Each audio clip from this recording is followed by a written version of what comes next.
Good morning and welcome to another episode of Let's Talk One-on-One with the Bible. Good morning. My name is Andrew Omer and my guest today is Ryan Cummings. Good morning, Ryan. How are you Good morning, doing? Andrew. How are you? I'm great. Well, glad to have you. If you don't mind, give us a little bit of background of who you are, sir. Yeah, my name is Ryan Cummings. I was born and raised in Bowling Green, Kentucky. My wife and I met at Florida College, and we now have a little girl who is 4, twin boys who are 2, and we have been in Louisville with the Manslick Road congregation since 2016. Well, I'm glad to have you in our discussion this morning. And we decided after talking a little bit about what we should have for our discussion, we would be looking at Daniel 3. And why don't you just give a little bit of background of what's going on at this time of, well, why was Daniel written? Maybe a little bit of what's going on in this time in Scripture. Sure. So if I can ask your historical question with a personal answer. So I really got into the book of Daniel 3 years ago when Florida College Indiana camp was themed after Daniel. And I was honestly dreading that theme at the thought of trying to teach Daniel 7 through 12 to a bunch of 13 and 14-year-olds. It ended up being if not one of my favorite years, because I realized that Daniel is all about faithfulness in an empire. Faithfulness in an empire. So when you look at the historical context of the book of Daniel, Daniel was a Judean refugee who was taken into Babylonian exile in the Babylonian Empire. So Jerusalem falls in that famous 586 BC year. And after that point, Daniel, and along with Shadrach, Meshach, and Abednego, serve within the Babylonian Empire. And what the book of Daniel is all about is a faithful Israelite named Daniel who is faithful to God amidst the Babylonian Empire. And so I think that whenever you hear the historical precedent of what's going on in Daniel, the resonances for our time are overwhelming, recognizing that we likewise are amidst empire and power, and yet we are called to faithfulness to God. One of the things that I really appreciate about having Daniel in Scripture is not only that there are some applicable accounts that we can present to younger children and make it where they can understand what's going on, but the overall theme of hope that's got a lot of messianic passages that, of course, we can point to for hope, restoration. There's also a clear indication that, this is real people. These individuals can be found in history, like Nebuchadnezzar, like Darius. The Babylonian Empire is very real, so we're dealing with real people.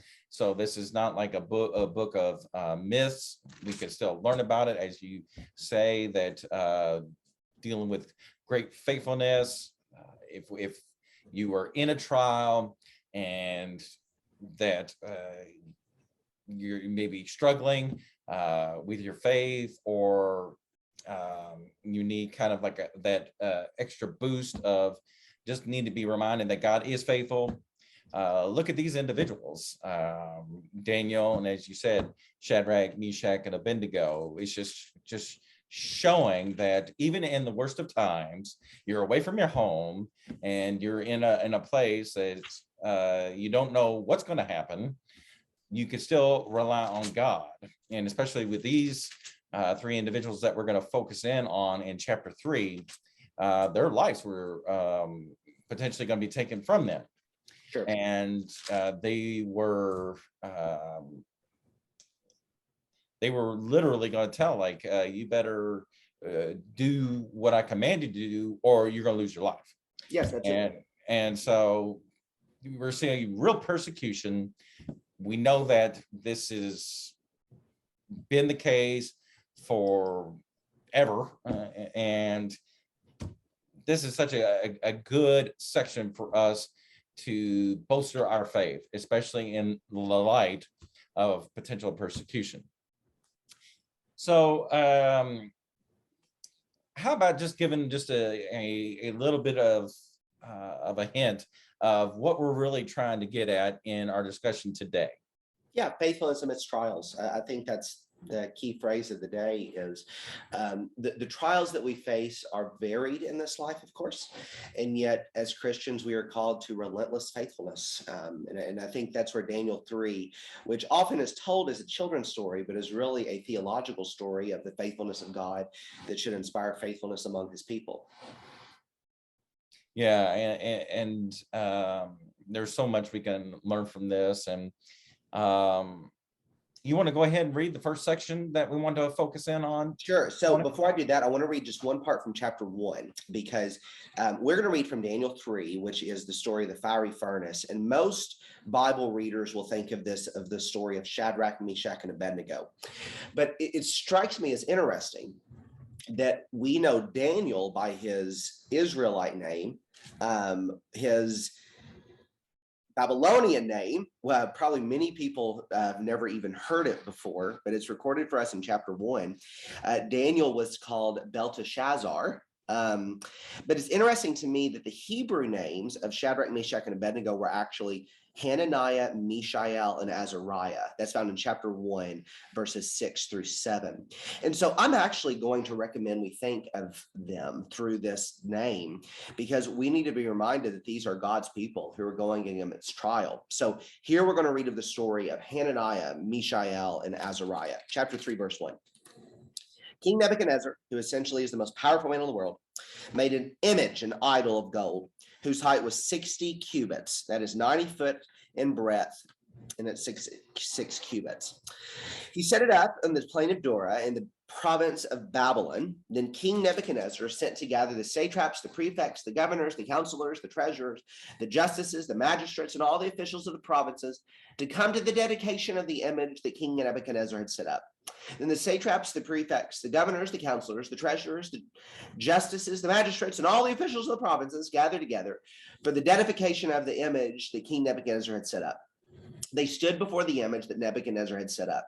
The herald proclaimed aloud, "You are commanded, O peoples, nations, and languages, that when you hear the sound of the horn, pipe, lyre, trigon, harp, bagpipe, and every kind of music, you are to fall down and worship the golden image that King Nebuchadnezzar has set up. And whoever does not fall down and worship shall immediately be cast into a burning fiery furnace." Therefore, as soon as all the people heard the sound of the horn, pipe, lyre, trigon, harp, bagpipe, and every kind of music, all peoples, nations, languages fell down and worshiped the golden image that King Nebuchadnezzar had set up. It almost sounds like a parade or a circus or some kind of extravagant demonstration of just something where, as a believer, we just want to kind of just say, well, this just sounds like crazy. But this is obviously something that they very much would be accustomed to, the Babylonians, of course. It is. And I'm going to make a warning note here to readers. We have to be very careful not to think that the biblical culture is an ancient culture far removed from ours. Because whenever you read this, now I do think there's perhaps some hyperbole in this text. Whenever you see the list of all the instruments and all the people, this is the author just wanting to say pretty much everybody that he could command to be there is going to be there. But if you try to liken this to something today, I think the most similar thing that we would see in America is a presidential inauguration. I watched much of the 2017 and also the 2021 inaugurations. And much of what you see go on those days is very similar to what goes on here. It is all a parade of power. That's what it's all about. It's a parade of power. And what King Nebuchadnezzar is doing here, this is hilarious. Chapter 2, he had a dream about that great golden image. Daniel had then told him, hey, actually, this is telling you that your empire is going to fall. Well, he doesn't get the message. He then builds a golden image after himself. He like literally does the exact opposite of what that dream is saying. And then from that, he literally has a parade of power. And I think that that's where we have to look at our cultural moment and realize that we are surrounded in a parade of power, in an empire of excess.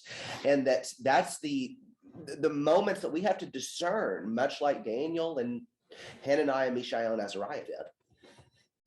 I was thinking of the word, I think more appropriate, pageantry, and that we have this individual, of course, he's very high on himself, very displaying of his arrogance, wants to be worshipped, and many people today want to be worshipped in some form or fashion, whether it be for their success or demonstration of power. And there's no doubt, as at this time, Nebuchadnezzar in the known world is the most powerful man, and he is conquered many peoples, and he's now demonstrating that he has the ability to command people to worship him, bow down to him, offer him all this praise. And it's also a form of submission. You will submit to my authority, submit to my command. Whenever you would hear this sound of the horn or these instruments playing, you will do what I have commanded. And today, I mean, as a Christian, we would find this frightening, scary to Would we? held. Would we? Because how many Christians are concerned about the parades of power? Again, I think we have to be careful not to take the biblical culture as other from ourselves.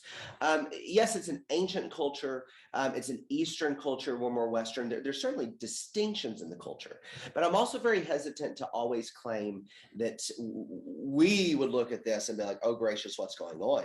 Because I think if I'm honest with myself, I so often in my life have fallen down to the excess of the empire without realizing it. Well, yes, and I see what you're saying, and it's hard to always be aware of, man, is this really happening? And to consider, man, our world is such, and yes, there's nothing new under the sun. Like Solomon said, these are things that have risen and they continue to arise over periods of history. So yes, it's just at different point in time, but it doesn't mean that it's anything different, that in some aspects it's very much relevant to today.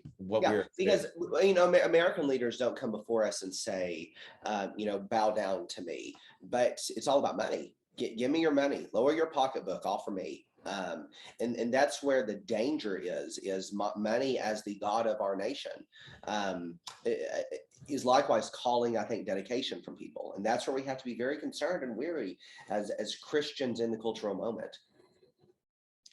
Yeah, and we have to say, like, okay, who is my ultimate authority? And am I going to, in essence, bow down or offer worship, in a sense, to an authority that's other than Christ? Yes. Other than God? And that can be very subtle.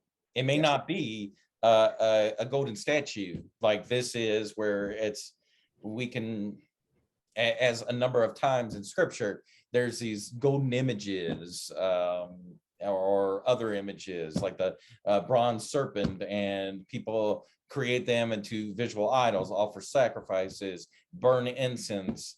But we can find ourselves being falling into some other type of idolatry, and we just may not realize it. And hopefully someone can point out to us, yeah, I've been doing that. I need to repent of what I've been doing. Yes. Well, anything else in that first section that really you feel like that we should cover before moving on into the next? Yeah, I mean, I think that we need to set the context here, that this is a story of a overwhelming power that seems like it's going to overtake the faithful. And then whenever you tell the story from that perspective, I think there's then going to fall many applications for us as we work further into the narrative. So I just want to keep that narrative framework in mind as we keep reading. Yeah, and I think that another thing is we won't necessarily see it, but kind of that it's already been shown that, hey, Nebuchadnezzar feels like he's this godlike figure, that he can do anything and everything. And ultimately he will be humbled, but right now he feels like he's exalted above the world and that everything is under his feet. Absolutely. Yep. All right. I can read the next section if you're okay with that. Please. Yep, go ahead. Beginning of verse 8. For this reason, at that time, certain Chaldeans came forward and brought charges against the Jews. They responded and said to Nebuchadnezzar the king, O king, live forever. You, O king, have made a decree that every man who hears the sound of the horn, flute, lyre, trigon, psaltery, and bagpipe, and all kinds of music is to fall down and worship the golden image. But whoever does not fall down and worship shall be cast into the midst of a furnace and blazing fire. There are certain Jews whom you have appointed over the administration of the province of Babylon, namely Shadrach, Meshach, and Abednego, or as we said earlier, Hananiah, Mishael, and Azariah. Excellent. These men, O king, who have disregarded you, they do not serve your gods or worship the golden image which you have set up. Then Nebuchadnezzar, in rage and anger, gave orders to bring Hananiah, Mishael, and Azariah.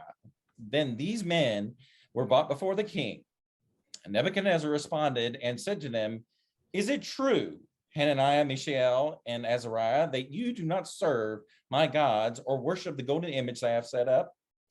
Now, if you are ready, at the moment you hear the sound of the horn, flute, lyre, trion, psaltery, and bagpipe, and all kinds of music, to fall down and worship the image that I have made, very well. But if you do not worship, you will immediately be cast into the midst of a furnace of blazing fire. Of what God is there who can deliver you out of my hands? Hananiah, Mishael, and Azariah replied to the king, O Nebuchadnezzar, we do not heed to give you an answer concerning this matter.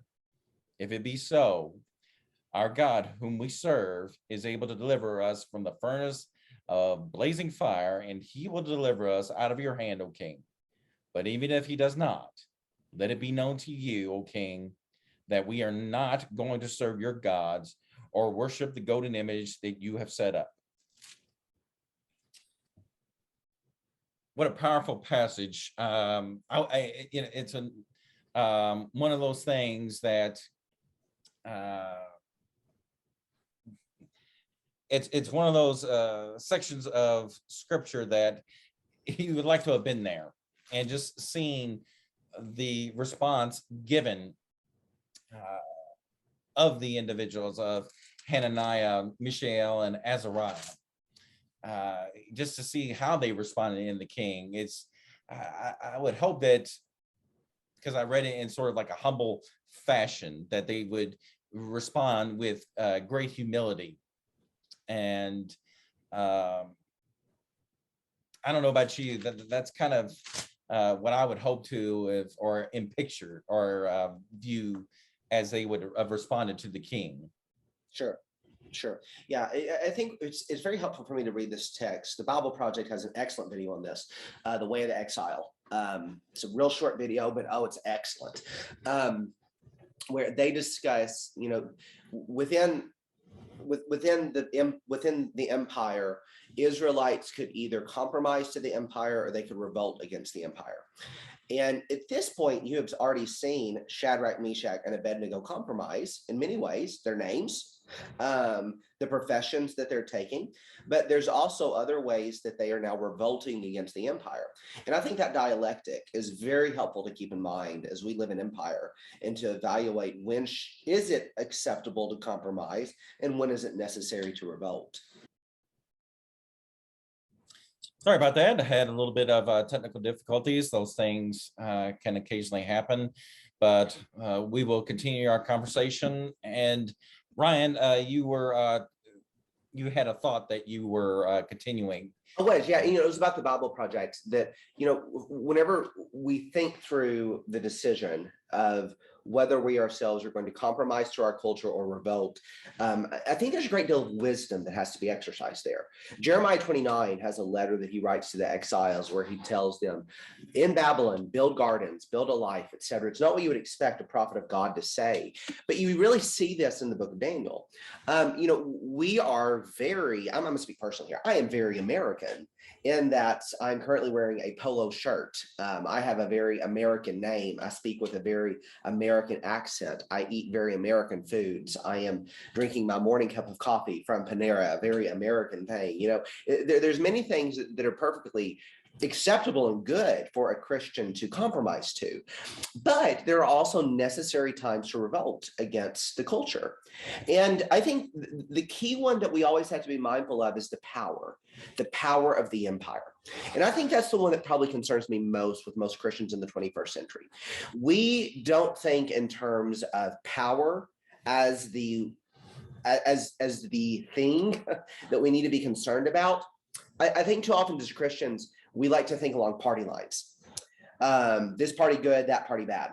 That's way oversimplification of it. Both political parties in the United States are built upon the power, period, in a discussion. Power and money is what drives the left and the right. And that's what we as Christians have to be very wary of, is whenever there was a great power that was wanting to take the hearts of the Israelites, they said, no, we're not going to bow. We're going to revolt.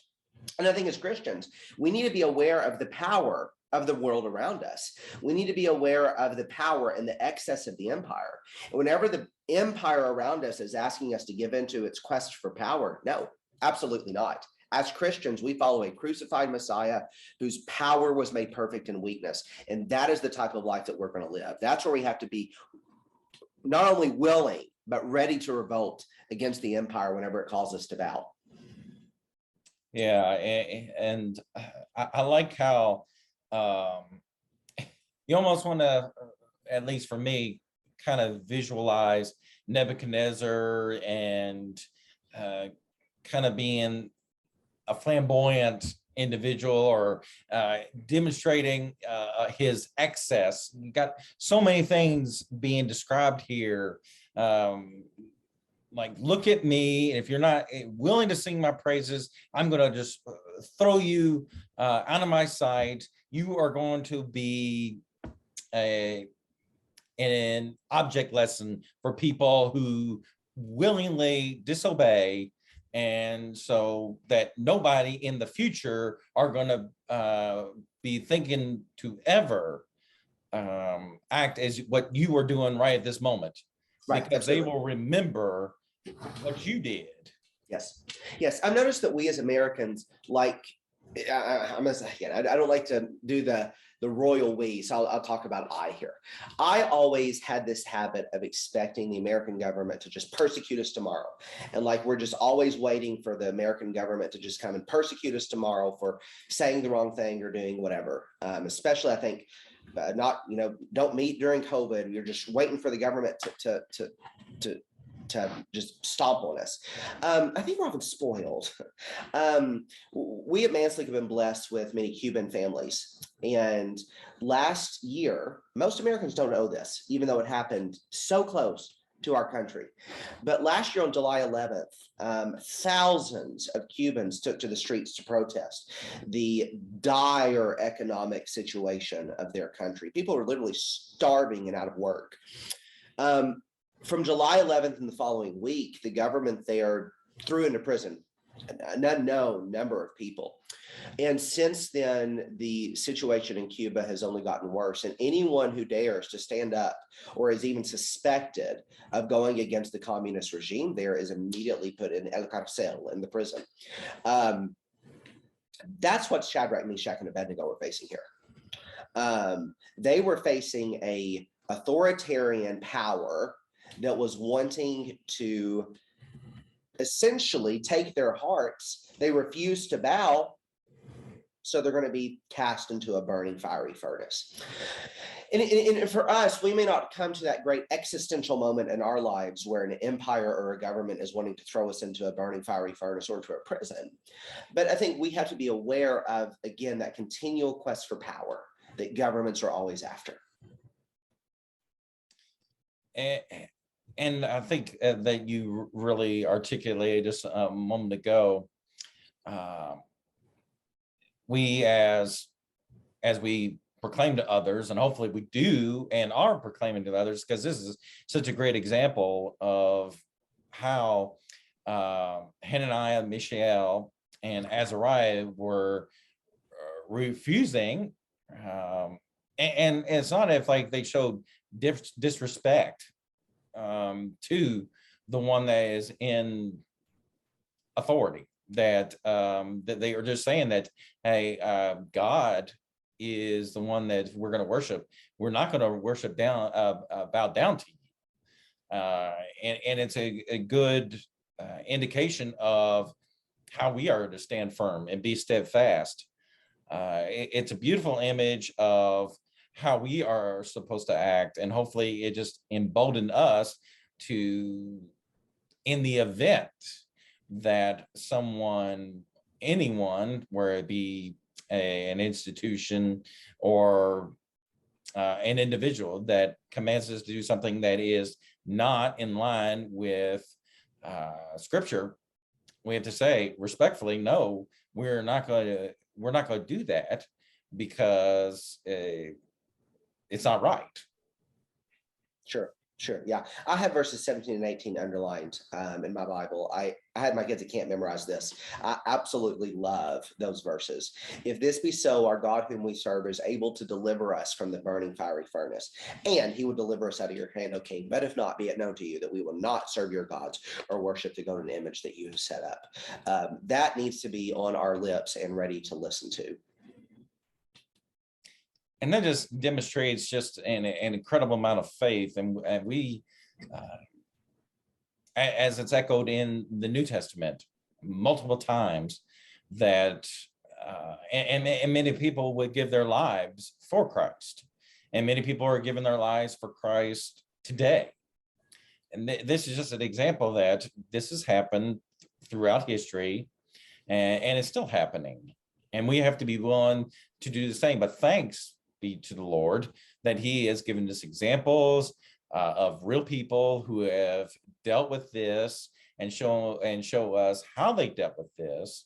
And yes, we may ultimately find ourselves in a symbolic fiery furnace, maybe not a physical fiery furnace, but we may be threatened with our life, and our physical life may be taken from us.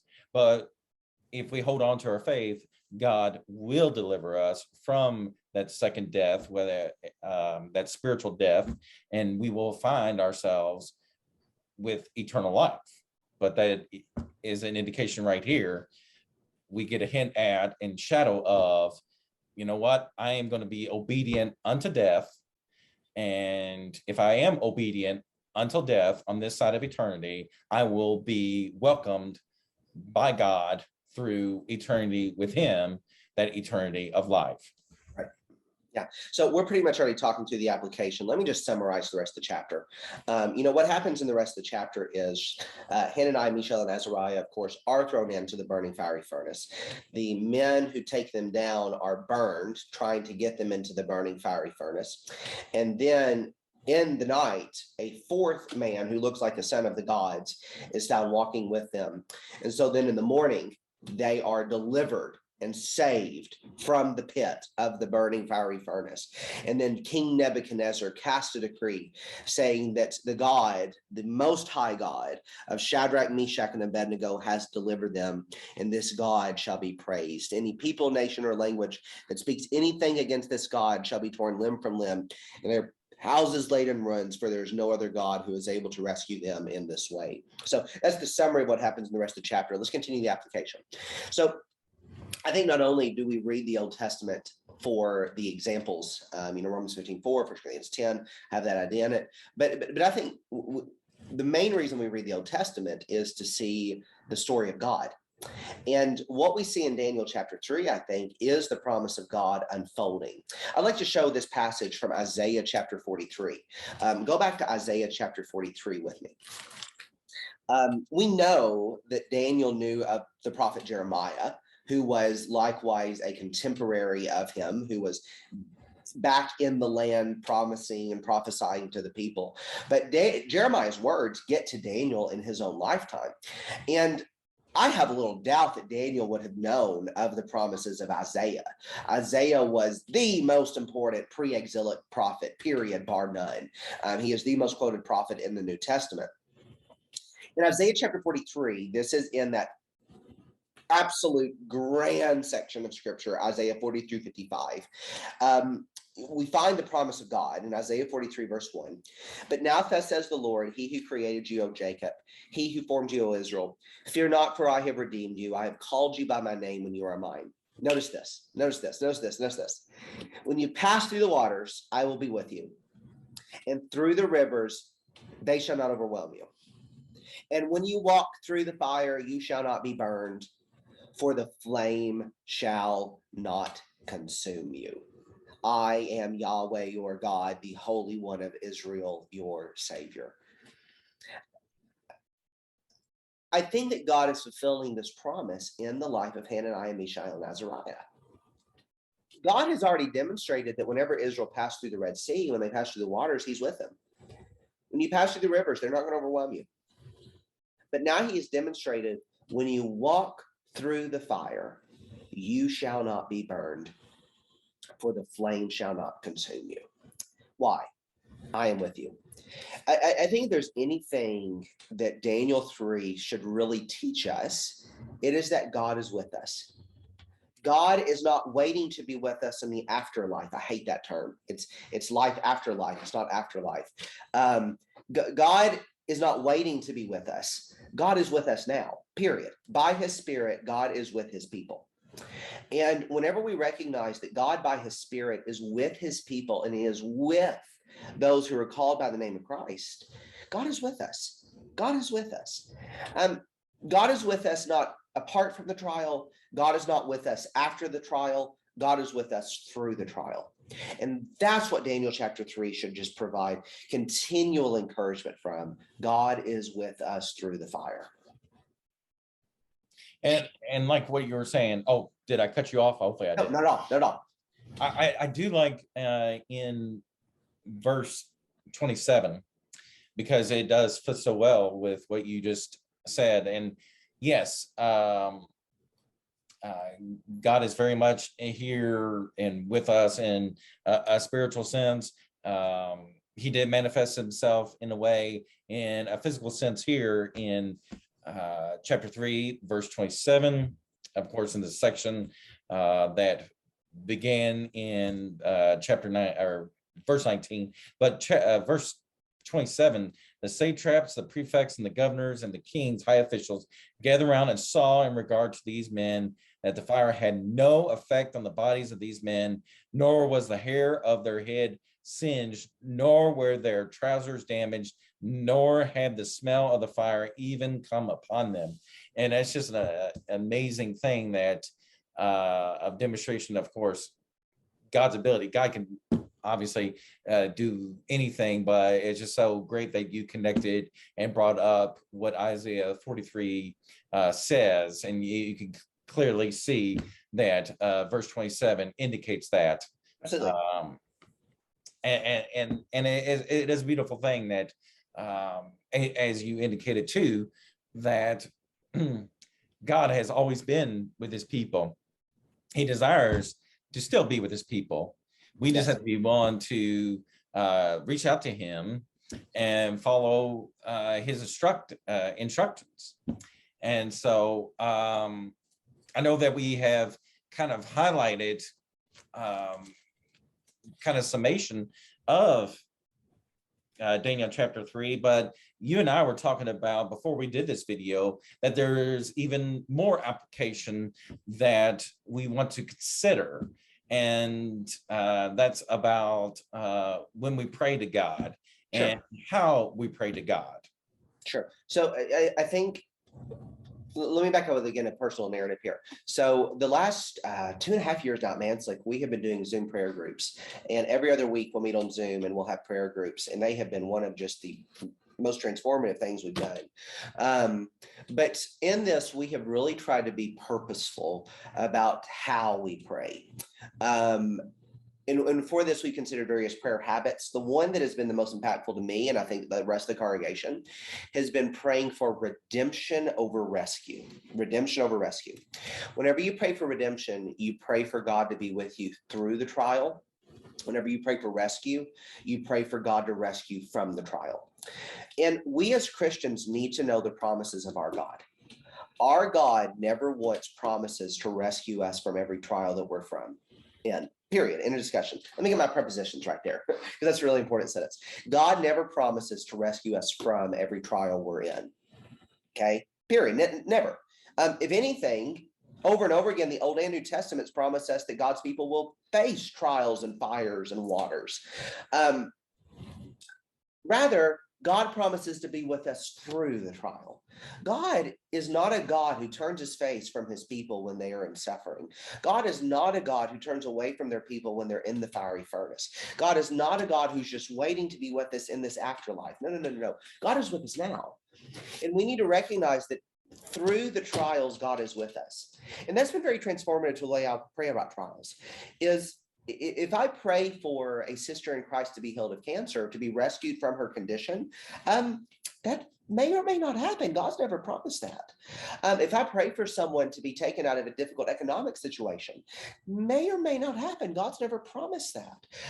If I pray to be taken out of a stressful situation, may or may not happen. God's never promised that. But if I pray for the Spirit of God and my high priest, Jesus Christ, to be with me and lead me to my Father through this time, God has continually promised that. The book of Hebrews is all about this. God, by his Son and by his Spirit, is with us.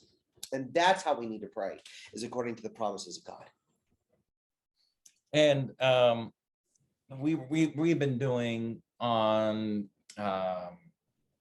at least, I think we're on lesson 3 of some lessons from James, and it just made me think of there. I'm sorry. James 1, 2, 3, 4. It's all about this. Yeah, that's why I was saying.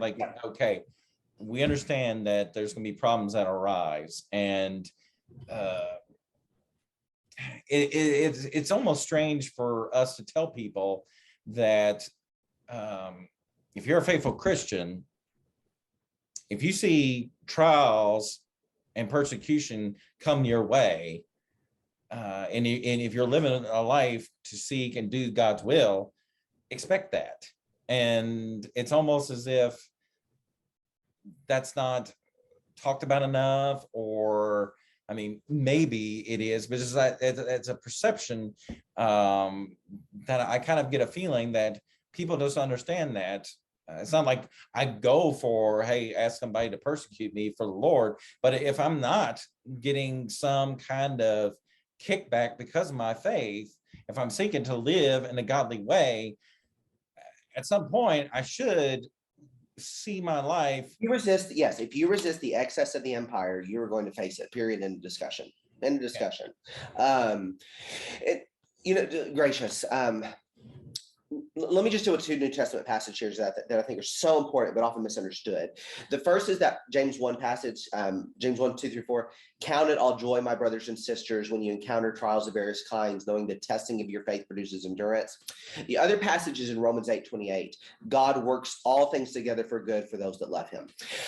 I think those passages are often either skipped by those that want to claim that the Christian life is all flowers and rainbows, or I think more often than not in our fellowship, they're twisted to say, well, see, if all things are good and all things are joyous, nothing is really bad. You find out you have cancer, great, that's a blessing.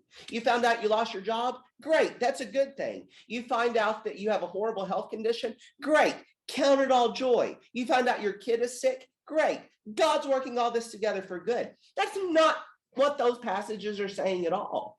I was in discussion with someone who held a very similar to this a couple of years ago, and I asked in Romans 8:28, if God works all things together for good, does that mean there's anything bad in this life? Well, Yes, of course it does. That's what Romans 8 is all about. Romans 8, beginning in 18 through the rest, really, the chapter, is all about the groanings of this present creation. And James likewise recognizes, even just a few verses later in 5 through 7, the difficulties of this life. What I think that we have to have is a bit of nuance with this, that it's not, all right, trials in and of themselves are a good thing, or that trials in and of themselves are a bad thing. I think that's a naive view in both cases. I think that trials are inherently bad situations that God can transform into good things.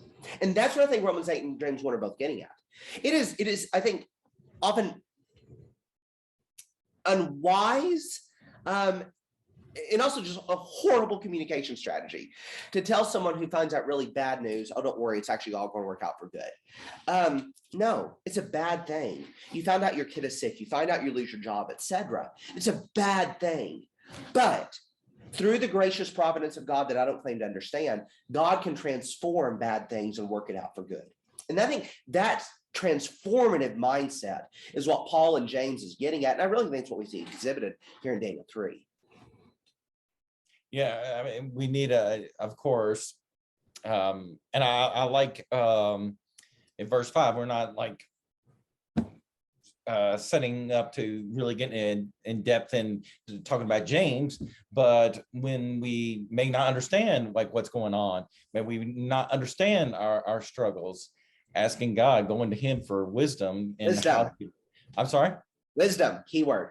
Yes. Yes. Ask him, and if we're doing it in the right manner, not that worldly wisdom, but if we're asking for that godly wisdom, he will grant it in abundance. He will be able to give us guidance on how we are to handle these situations.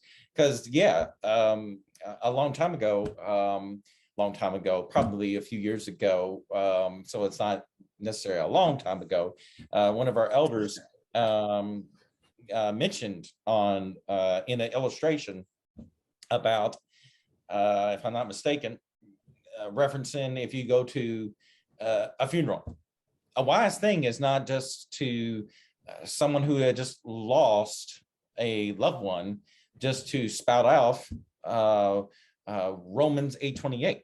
No, he was teaching a class about the importance of using words that are fitly spoken.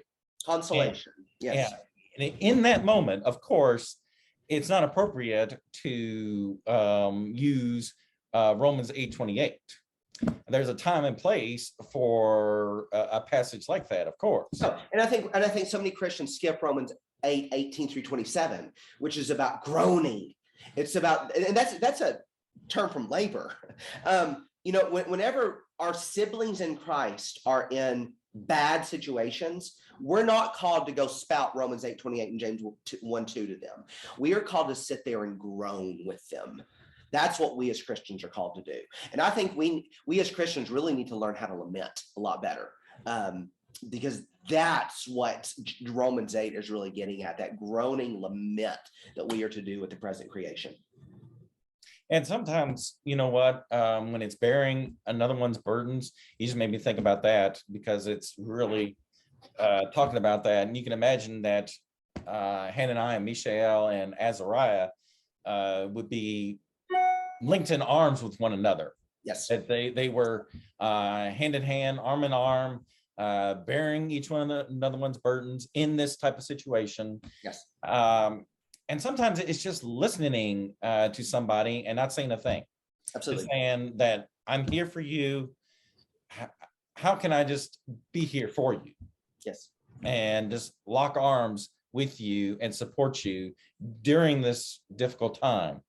And that should be just how visually we are with one another as brothers and sisters in Christ. Absolutely. Taking this back to prayer, I mean, you see this in 2 Corinthians, whenever Paul was comforted by God in chapter 1, but then you learn from chapter 8 that God comforted Paul through the sending of Titus. It's a fascinating detail in 2 Corinthians.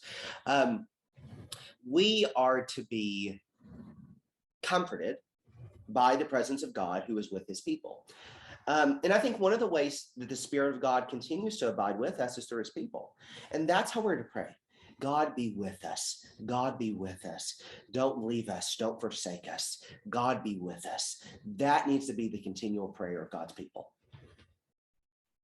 Yeah, it's a beautiful thing that, and you just allow me to remember again that God has been with his people since the beginning.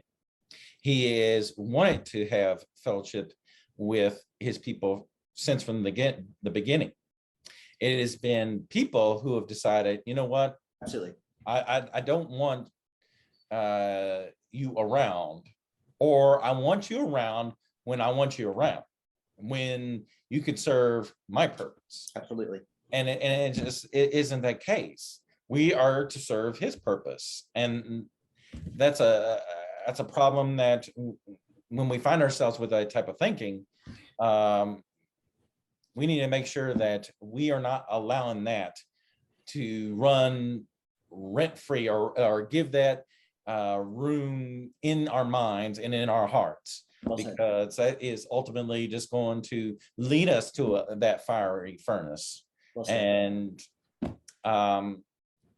it is a beautiful thing when we can realize that God wants to protect us ultimately from things that are going to destroy us. He's done it over and over in Scripture. We may not be physically experiencing what Hananiah, Mishael, and Azariah experience in a physical sense like that, as we've already talked about, but through prayer, through the support of our brethren, we can be lifted up. I mean, I don't know how often you have experienced, but going in and meeting with brothers and sisters, like at a gospel meeting, like just a regular worship service or a regular Bible study. It could be on a Sunday or Wednesday, or it could just be out in a Bible study where we meet somewhere else. Just having that fellowship with one another, that could somehow very much help us to get through a trying and difficult time, especially when we need to just have someone else there that can help us to feel strengthened to move forward instead of just staying where we're at in that difficult circumstance. Yes. And so, Andrew, if I can kind of springboard from what you said to where I wanted to kind of close and try to synthesize and bring things together. If you look at Romans, this is verse 28, but it's Daniel 3:28. Daniel 3:28. Nebuchadnezzar answered and said, "Blessed be the God of Hananiah, Mishael, and Azariah, who has sent his angel and delivered his servants, who trusted in him, set aside the king's command, and yielded up their bodies rather than serve and worship any god except their own God." Who do we know who has been delivered, who has trusted in God, setting aside the empire's command, refusing to bow to the gods of the empire, and has yielded up his body for us? Yeah. Jesus Christ has yielded up his body for us. Daniel 3, much like the whole Old Testament, is a shadow of the fullness of Christ. And I think ultimately when we read this chapter, not just about 3 faithful Israelites, but as a shadow of another Israelite who would come, who would yield up his body out of faithfulness, demonstrating not only that he was with God, but then more really that God was with us. That's the beauty of the fiery furnace. Yes. Any final thoughts before we close? I know you pretty well summed up what transpired in Daniel 3 and how it's applicable still for us today. And that's just a great thing for us to remember, that the Old Testament, and it said in numerous times in the New Testament that, don't throw out the Old Testament. Don't throw out God's word, because that's what it is. Any final thoughts before we close? Anyone who knows me well knows that I am saying amen 1,000 billion times to what you just said. So no, I think, let's let this story lead us closer to God. Let's let this story lead us to Jesus. May the Spirit of God continue to be with us, for we know God is with us. That's what Daniel 3 is all about. And what would be the best way if someone wanted to reach out to you or the Manslake Brethren if they had further questions or wanted to get in touch with you? What's the best way? Yeah, you can send me an owl. Just send me an owl, and it'll find my office. No, I'm a Harry Potter fan. For those that don't get the reference, I got you. But just Google Manslow Road Church of Christ, and all my contact information is on the webpage there, and easily to get in contact with me through that webpage. Well, I appreciate so much for this opportunity to dig into scripture, have this conversation. It's always beneficial to me to grow in understanding of a passage, to break one down, and especially to open to God's word with a fellow brother in Christ. I appreciate your efforts and the work that you're doing. I hope it continues to grow. And if you want to reach us here at Taylorsville Road, you can find us at TaylorvilleRDChurchofChrist.com. We want to make sure that you're walking the path that will lead to the eternal home of heaven. I know that Ryan and I both want you to make sure that you are walking that path that will be where, when it's your time, when it's my time, when it's Ryan's time, we all will be welcomed into that abode of heaven. Amen. And so we appreciate that you were willing to tune in. We hope that this study proved beneficial to you, and then most importantly, brought glory to God. And so until next time, we hope that you will look forward to another episode of Let's Talk One-on-One with the Bible. Until then, may God bless you and take care.